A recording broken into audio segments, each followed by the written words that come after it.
Having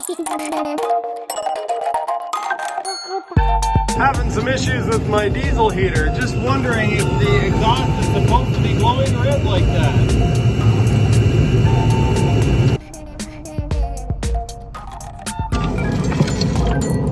Oh, that's flames.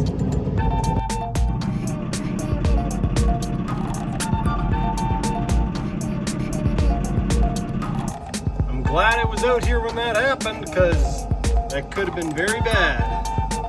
It's wonderful.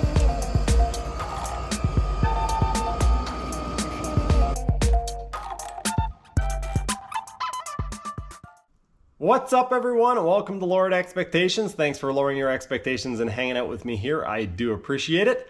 Thanks to everyone who's been getting involved, whether that's subscribing to the channel, leaving thumbs up on the videos, or getting involved in the comment section, leaving comments, advice, safety warnings, all sorts of stuff. That definitely does help. So thank you very much for getting involved. This video is going to be a quick update. If you haven't seen part 10, then this video won't make any sense to you. Also, I want to point out that this is absolutely not the fault of the heater. This thing has been abused for over 2 months, and it is absolutely amazing that it took this long before I managed to break something. So in the last video, I was preheating waste motor oil and feeding it into the heater. And I was also feeding hot air into the inlet, and the heater finally stopped working. I don't think I'm doing anything terribly dangerous in this video, but I'm going to give you guys a safety warning anyway. Follow your manufacturer's recommendations, whether that's the fuel they tell you to burn, the way they tell you to install it, or the way they tell you to use it. Doing what you see me doing in this video could get you hurt, killed, or damage or loss of property, so just don't do what I do.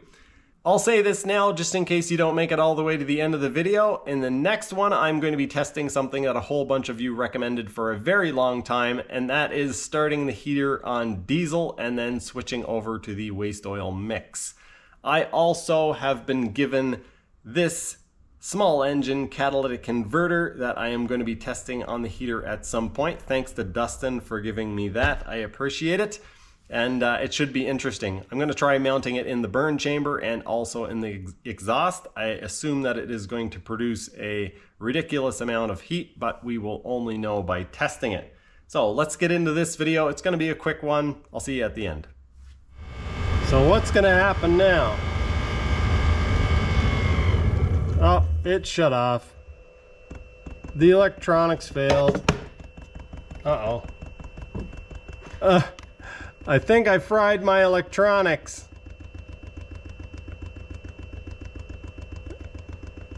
I'm pretty sure I let the smoke out.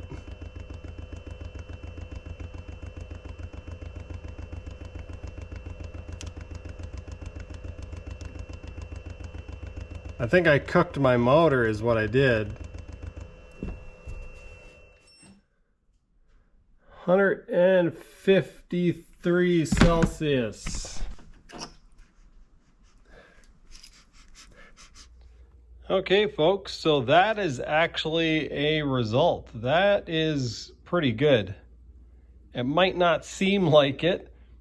That's not a lot of crud, considering how much oil it has burned.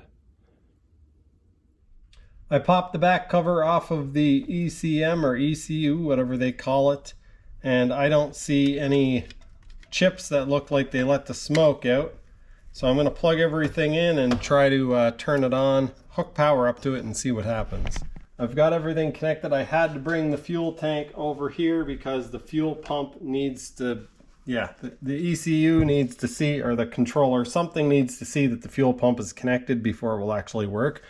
We're going to get to see what the glow plug does when it's not inside of a chamber.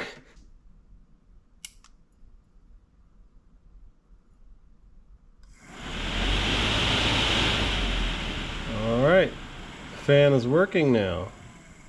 Let's see what the glow plug does. Oh, error 6. So what's wrong with the fan? It must be drawing too many amps.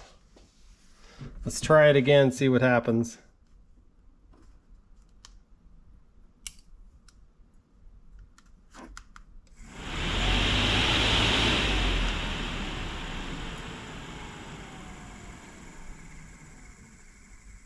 Yeah, there's a problem with the fan.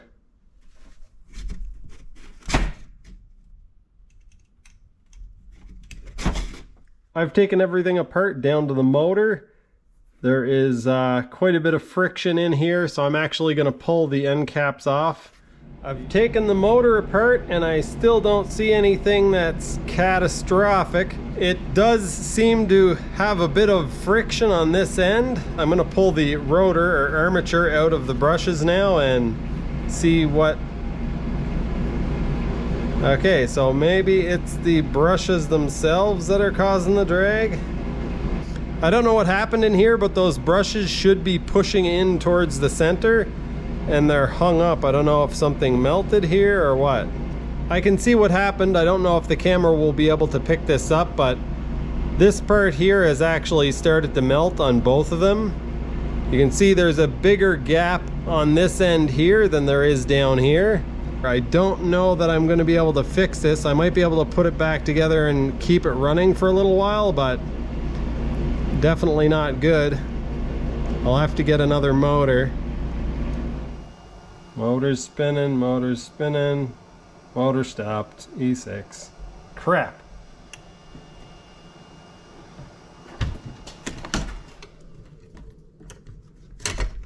Alright folks, I need a motor. So it's the next day and you guys can probably hear the heater running in the background. I put it together. I didn't film any of it because I didn't think it was actually going to work. I used the heat gun and softened up the plastic around the brushes, pushed it back into place, sprayed a little bit of WD-40 on it, filed them out, and yeah, put it back together and it ran. It was scraping on the baffle, so I removed the baffle, put it back up on the shelf. It fired up. It was a bit of a struggle to get it going, but it is going now. I just saw it at 188, so the temperature is fluctuating quite a bit.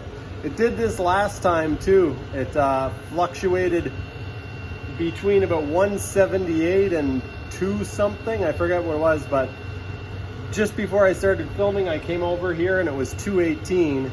And then I just saw it was all the way down to 188. So anyway, I'm gonna leave it run this way. I have ordered a new motor for it. It's not supposed to get here until I think January 21st or something like that. So anyway, I'm not sure how long it's going to keep running. I've decided not to plumb hot air into the motor. I'm pretty sure that that's what ended up killing it. The motor cools itself a lot by dissipating heat through the fan housing, and I was feeding hot air into the fan housing. So currently I'm burning 1/3 diesel to 2/3 waste oil. I've got the one line heating it. I guess I forgot to tell you guys that too. I took the one line out, so now it's just the one line going through. I've got the baffle removed and I'm running it on setting 6. Oh, it's up to 220, 218. I don't have it set to Alpine mode. It's set to regular mode. And the temperature is fluctuating drastically. I will update you guys when there's something to update about. In an upcoming video, I will be doing a detailed motor replacement, but the idea of this video was to show you guys what the results of testing in episode 10 were. So, once again, if you guys haven't seen episodes 1 through 10, first of all, go watch them. But also, you might be fooled into thinking that this was the fault of the motor or the heater. And anyone who has actually seen those videos will know that this heater has taken an amazing amount of abuse, and it's amazing that it's still running. In the next video, I am going to be preheating the heater on diesel and then switching it over to a waste oil diesel mix. And in a very future video, I will be testing this small engine catalytic converter to see what it does. I'm going to mount it in the exhaust. We're going to measure temperatures, and I'm also going to mount it in the burn chamber itself to see what happens. So that is going to do it for this one. Thanks to everyone for watching. I will chat with you guys in the comments. Thanks for getting involved. See you next time.